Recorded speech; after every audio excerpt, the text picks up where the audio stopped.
Il y a un livre que Jésus a lu, que les apôtres ont cité, que les premiers chrétiens considéraient comme sacré, et que l'Église a retiré de ta Bible, sans te le dire. Ce livre existait avant la plupart des textes que tu lis aujourd'hui. Il était dans la Bible originale pendant des siècles. Et ce qu'il contient est tellement dérangeant, tellement explosif, tellement en contradiction avec ce qu'on t'a enseigné, qu'ils ont préféré le faire disparaître. Ce livre s'appelle le livre d'Hénoch, et aujourd'hui, on l'ouvre, ensemble, sans censure. Avant de commencer, je veux que tu saches quelque chose. Ce que tu vas entendre dans cette vidéo est vérifiable. Chaque fait, chaque citation, chaque verset. Le livre d'Hénoch existe. Tu peux le lire aujourd'hui sur Internet. Il est disponible pour tout le monde. Mais personne ne te dit ce qu'il contient vraiment. Personne ne te dit pourquoi il a été censuré. Personne ne te dit à quel point il change tout ce que tu crois savoir sur les anges, sur les géants, sur le déluge et sur la fin des temps. Alors aujourd'hui, c'est moi qui te le dis. Reste jusqu'à la fin, parce que la dernière révélation est la plus choquante de toutes. Commençons par le personnage lui-même. Hénoch est mentionné dans la Genèse. Chapitre 5. Il est l'arrière-arrière-arrière-grand-père de Noé, et la Bible dit quelque chose de totalement unique à son sujet. Elle dit qu'Hénoch a marché avec Dieu, et qu'il n'est plus, parce que Dieu l'a pris. Il n'est pas mort. Dieu l'a pris vivant. Dans toute la Bible, seulement 2 personnes quittent la terre sans mourir. Hénoch et Élie.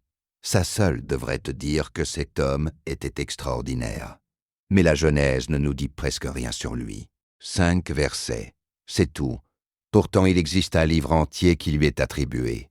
Un livre qui dit que pendant ses années sur terre, Hénoch a reçu des révélations directement du ciel. Des révélations sur les anges, sur les démons, sur l'origine du mal, sur la structure de l'univers, sur le jugement final.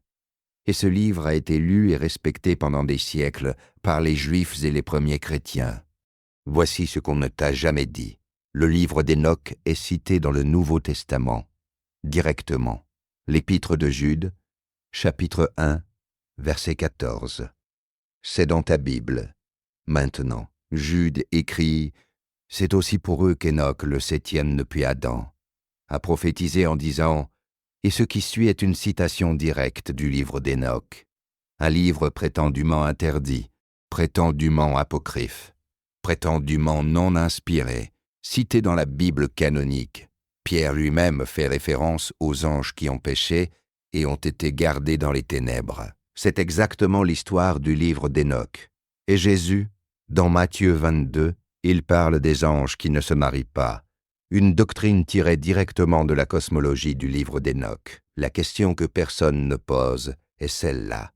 Si le livre d'Hénoch était faux, pourquoi les auteurs inspirés du Nouveau Testament s'en servaient-ils? Maintenant, on entre dans le cœur du livre. Et c'est là que ça devient vraiment choquant. Le livre d'Hénoch raconte une histoire que la Genèse mentionne en 2 versets seulement. Genèse 6. Les fils de Dieu virent que les filles des hommes étaient belles, et ils prirent pour femmes toutes celles qu'ils choisirent. 2 versets. Le livre d'Hénoch donne toute l'histoire. Ces fils de Dieu sont appelés les veilleurs, des anges de haut rang. Au nombre de 200, ils se réunissent sur le mont Hermon. Ils font un serment de descendre sur terre et de prendre des femmes humaines. Leur chef s'appelle Shemiasa, et parmi eux, un ange nommé Azazel enseigne aux humains des secrets interdits. La fabrication des armes, la magie, la sorcellerie, les secrets de la métallurgie, des anges qui transmettent des connaissances divines aux humains. Ça ressemble à quelque chose que tu connais. Ça ressemble à Prométhée. Ça ressemble à l'histoire de la tour de Babel. Ça ressemble aux mythologies de toutes les civilisations antiques. Parce que le livre d'Hénoch est peut-être le texte qui se cache derrière tous ces mythes. De l'union entre les veilleurs et les femmes humaines naissent des enfants. Mais pas des enfants normaux. Le livre d'Hénoch dit qu'ils mesuraient 3000 coudées. Des géants. La Genèse les appelle les Néphilim. Les géants, les héros de l'Antiquité. Et le livre d'Hénoch décrit ce qu'ils ont fait. Ils ont dévoré tout ce que les humains produisaient. Ils ont commencé à manger les humains eux-mêmes. Ils buvaient le sang. La terre était pleine de violence à cause d'eux. Et c'est précisément pour ça que Dieu envoie le déluge. Pas seulement à cause des péchés humains, à cause de la corruption génétique, de la contamination de la race humaine par des êtres surnaturels. Le déluge de Noé était une remise à zéro, une purification, et le livre d'Hénoch dit que les esprits des Néphilim morts ne disparaissent pas. Ils restent sur terre, et ils deviennent ce qu'on appelle aujourd'hui les démons. Les démons ne sont pas des anges déchus selon Enoch. Ce sont les esprits sans corps des géants hybrides qui cherchent à se loger dans des corps humains. Mais le livre d'Hénoch ne parle pas seulement des anges déchus. Il contient quelque chose d'encore plus stupéfiant. Hénoch est emmené par des anges dans un voyage à travers les cieux. Il visite les 7 cieux. Il voit le trône de Dieu. Il voit l'enfer. Il voit les réserves de neige et de grêle, les vents stockés pour le jugement, les étoiles qui attendent leurs ordres. Et là, Hénoch apprend des secrets que les humains ne sont pas censés connaître. Il apprend comment fonctionne l'univers, comment les anges gouvernent les saisons et les astres, comment le temps est compté dans les cieux. Il voit les anges qui gardent les âmes des morts. Il voit le lieu de jugement préparé pour les veilleurs. Et il voit quelque chose de bouleversant. Il voit une figure lumineuse sur le trône céleste qu'il appelle le Fils de l'homme, une figure messianique, préexistante, qui existait avant la création du monde. Et cette figure ressemble exactement à ce que le Nouveau Testament dira de Jésus 800 ans plus tard. Le livre d'Hénoch décrit Jésus avant que Jésus ne naisse. Maintenant, la vraie question. Pourquoi ce livre a-t-il été retiré? Il était respecté, il était cité, il était lu dans les premières églises. L'Église d'Éthiopie l'a gardé. Jusqu'à aujourd'hui, le livre d'Hénoch fait partie de leur canon biblique officiel. Alors, pourquoi l'Occident l'a-t-il éliminé? Le concile de Laodicée, en 364, après Jésus-Christ, commence à fixer la liste des livres acceptés. Et progressivement, le livre d'Hénoch disparaît.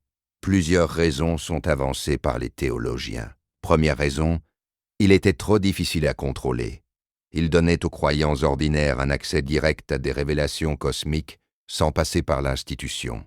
Deuxième raison, les histoires d'anges qui couchent avec des femmes étaient jugées trop scandaleuses et trop facilement mal interprétées. Troisième raison, certains groupes considérés comme hérétiques l'utilisaient abondamment.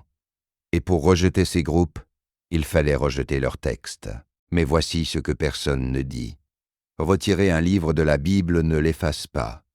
Il restait, copié en secret, transmis de main en main, conservé en Éthiopie et redécouvert en 1773 par l'explorateur écossais James Bruce, qui rapporta 3 exemplaires d'Éthiopie en Europe.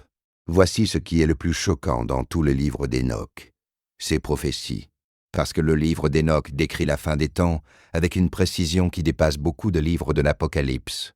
Il parle d'une époque où les secrets des anges se répandront sur terre, une époque où les humains rechercheront des connaissances interdites, une époque de violence universelle, de corruption totale, où le mal sera glorifié et le bien méprisé. Il parle d'un jugement final où les veilleurs emprisonnés seront libérés pour une dernière confrontation. Il parle de la venue du Fils de l'homme pour juger les puissants de la terre. Et il décrit quelque chose qui ressemble étrangement à notre époque.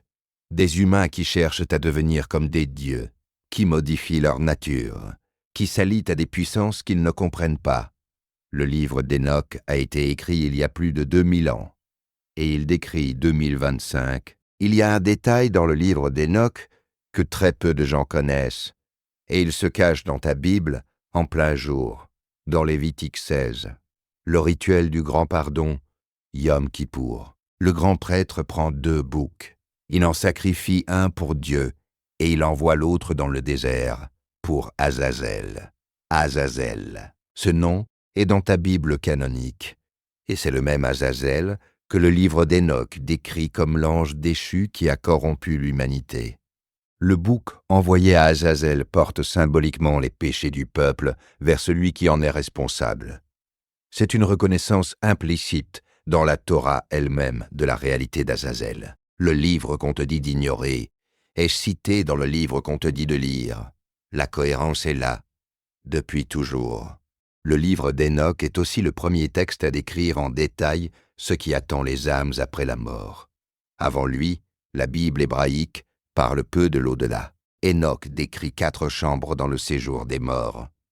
Une pour les justes qui attendent la résurrection dans la paix, une pour les pécheurs qui souffrent en attendant le jugement, une pour ceux qui ont été tués injustement et qui crient vengeance, et une pour les pécheurs qui ont déjà été partiellement jugés. Cette structure de l'au-delà apparaît ensuite dans le Nouveau Testament. Jésus, dans Luc 16, raconte l'histoire de Lazare et du riche. 2 chambres séparées, les justes d'un côté, les méchants de l'autre. C'est exactement la structure du livre d'Enoch. Jésus a lu Enoch, et sa description de l'au-delà en est directement influencée. Est-ce que le livre d'Enoch devrait être dans ta Bible? C'est un débat théologique que les spécialistes mènent depuis des siècles. Mais voici ce que je sais. L'ignorer ne te rend pas plus fidèles à la Bible, ça te rend simplement moins informé. Le livre d'Enoch éclaire des dizaines de passages du Nouveau Testament, qui semblent obscurs, sans lui. Il explique pourquoi Pierre parle d'anges emprisonnés. Il explique pourquoi Jude cite une prophétie qui n'est pas dans l'Ancien Testament. Il explique pourquoi l'Apocalypse ressemble à ce qu'elle est. Il ne remplace pas la Bible, il l'explique. Et comprendre d'où viennent certaines doctrines, comprendre le contexte dans lequel Jésus a enseigné, comprendre ce que ses auditeurs savaient déjà quand il parlait des anges et du jugement. Ça change tout dans ta lecture des évangiles. Voilà la vérité sur le livre d'Enoch. Il n'a pas été retiré parce qu'il était faux. Il a été retiré parce qu'il était trop puissant, trop détaillé, trop révélateur, trop difficile à contrôler. Un livre qui donne aux simples croyants une cosmologie complète, une vision de l'univers, une compréhension des forces spirituelles en jeu. C'est un livre qui rend les gens capables de penser par eux-mêmes sur les choses spirituelles. Et ça, les institutions n'ont jamais aimé. Mais l'Église d'Éthiopie l'a gardé. Pendant 2000 ans, sans interruption. Et si le Saint-Esprit a permis que ce livre survive, caché dans les monastères des hauts plateaux d'Éthiopie pendant 2 millénaires, peut-être qu'il y a une raison pour que tu le découvres aujourd'hui. Est-ce que tu savais que le livre d'Enoch existait avant cette vidéo? Dis-le-moi en commentaire. Et si cette vidéo t'a choqué, si elle t'a appris quelque chose que tu ne savais pas, partage-la, parce que ces vérités méritent d'être connues. Abonne-toi, la prochaine vidéo va encore plus loin dans les secrets que l'Église t'a cachés. À très bientôt.